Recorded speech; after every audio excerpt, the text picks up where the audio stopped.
Hello everyone, সবাই নিশ্চয়ই খুব ভালো আছেন।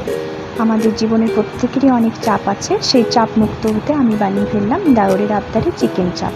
চিকেন চাপ বানাতে আমি যেটা দিয়েছি সেটা হচ্ছে 2 চামচ চারমগজ, 4 চামচ কাজু, 4 চামচ পোস্ত ভালো করে মিক্সিতে পেস্ট করে নিয়েছি।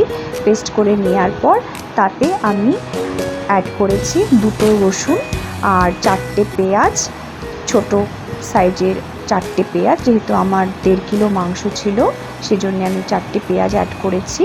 আর তাতে অ্যাড করেছি 8টে কাঁচা লঙ্কা, ছোট্ট আদার পিসকে ভালো করে সবগুলোকে একসাথে মিক্সিতে পেস্ট করে নিয়েছি।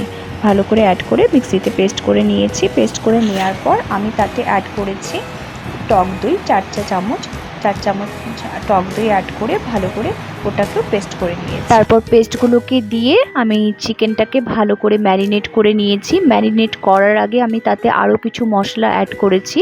আমি তাতে অ্যাড করেছি 2 চামচ শুকনো লঙ্কার গুঁড়ো। শুকনো লঙ্কার গুঁড়োটাকে ভালো করে আমি অ্যাড করেছি। তাতে আমি অ্যাড করেছি স্বাদ মতো নুন, পরিমাণ মতো ও স্বাদ মতো নুন। যে যতটুকু নুন পছন্দ করে ততটুকুই নুন অ্যাড করবে। তারপর তাতে অ্যাড করেছি 2 চামচ গোলমরিচের গুঁড়ো।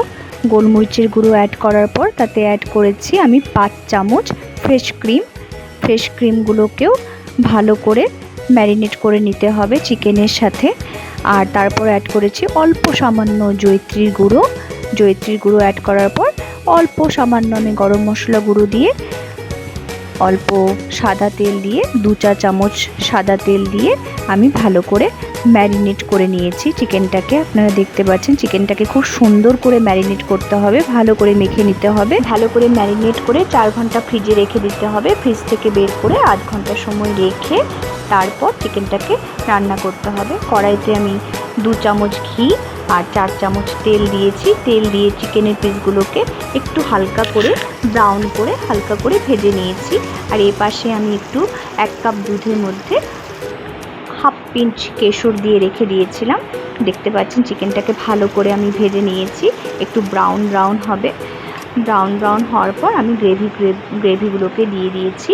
গ্রেভিগুলোকে দেওয়ার পর ফুটে উঠলে আমি দুধ যে 10 মিনিট রাখা ছিল কেশর দিয়ে সেটাকে দিয়ে দিয়েছি।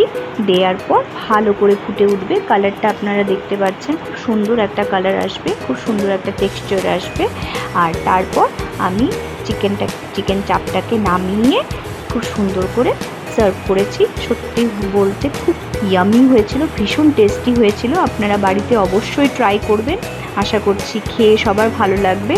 এটা বাটার নানের সাথে, তারপর লাচ্ছা পরোটার সাথে আর ফ্রাইড রাইসের সাথেও সার্ভ করতে পারেন। ভীষণ টেস্টি হয়। কেমন লাগলো অবশ্যই জানাবেন। ভালো থাকবেন।